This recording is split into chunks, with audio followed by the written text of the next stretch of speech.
Terima kasih atas kesempatannya. Perkenalkan, nama saya Agung Rezeki dengan NIM 2018 210 628. Jadi di sini saya ingin melanjutkan presentasi dari rekan saya, yaitu mengenai pengertian dari personal selling serta aktivitas dari personal selling. Nah, pengertian dari personal selling adalah suatu komunikasi langsung tatap muka yang dilakukan antara penjual dan juga calon pembeli sebagai ajang untuk memperkenalkan produk kepada calon pembelinya. Selain itu, personal selling juga dapat membentuk pemahaman pelanggan sehingga pelanggan itu nantinya tertarik untuk membeli produk itu. Saat ini, personal selling tidak hanya dianggap sebagai teknik penjualan bisnis ke bisnis, tetapi juga digunakan dalam perdagangan dan penjualan eceran. Dengan munculnya internet dan metode komunikasi lainnya, penjual pribadi tidak hanya terbatas pada pertemuan tatap muka. Eh, penjual saat ini itu menggunakan panggilan lainnya seperti panggilan video, panggilan telepon, IM, dan bahkan menggunakan email. Nah, eh, penjual nantinya akan bersama dan berinteraksi langsung untuk mengembangkan hubungan dengan calon pelanggannya. Tujuan utama dari personal selling ini adalah memberikan informasi kepada pelanggan serta menyediakan produk yang berguna, membantu kegiatan pemasaran, dan bahkan memberikan layanan serta dukungan yang baik kepada konsumennya. Selanjutnya, aktivitas dari personal selling. Eh, ada prospecting, di mana personal selling setuju untuk mencari pelanggan bisnis yang baru yang kemudian dijadikan sebagai pelanggan bisnis potensial bagi perusahaannya.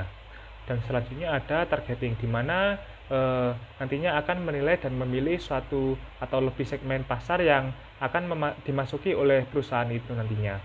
Dan selanjutnya ada communicating, di mana personal selling itu memberikan informasi yang dibutuhkan pelanggan bisnis tentang produknya secara lebih jelas dan secara lebih tepat.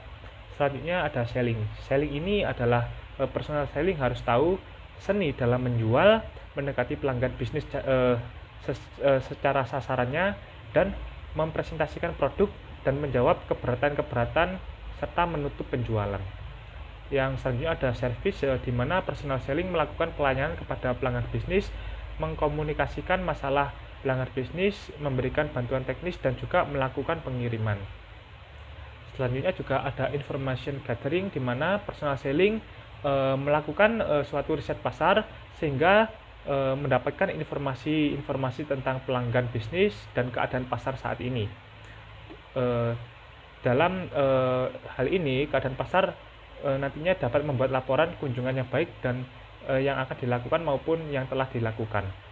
Selanjutnya ada allocating, di mana personal selling setuju untuk memutuskan pelanggan bisnis mana yang akan lebih dulu memperoleh produk bila terjadi kekurangan produk pada konsumen. Selanjutnya saya akan menjelaskan tentang standar etis tenaga penjual.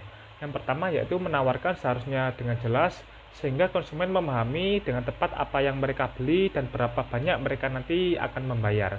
Yang kedua ada form pemesanan, seharusnya dengan jelas menjelaskan barang, kuantitas pembelian, harga, dan batas pembayarnya serta biaya-biaya tambahan yang lainnya. Yang ketiga yaitu kwitansi dan kontrak, seharusnya yaitu menunjukkan nama sales atau nama alamat kantor, nomor telepon, dan perusahaan yang menjual produk.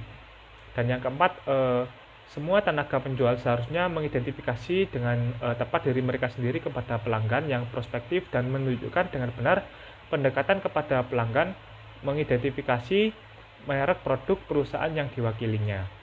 Yang kelima, tidak boleh membuat pelanggan itu bingung dan juga mengabaikan kejujuran konsumen, serta mengeksploitasi kurangnya pengetahuan dan pengalaman konsumen. Itu tidak diperbolehkan.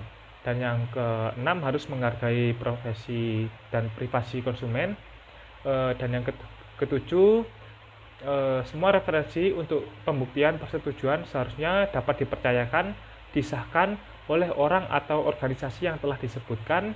Dan yang kedelapan, produk pembanding seharusnya itu fair, didasarkan pada fakta-fakta yang sensitif. Dan yang terakhir, yang sembilan, tenaga penjual tidak seharusnya itu meremehkan produk-produk dari perusahaan yang lainnya. Itu saja dari saya, selanjutnya akan dilanjutkan oleh rekan saya.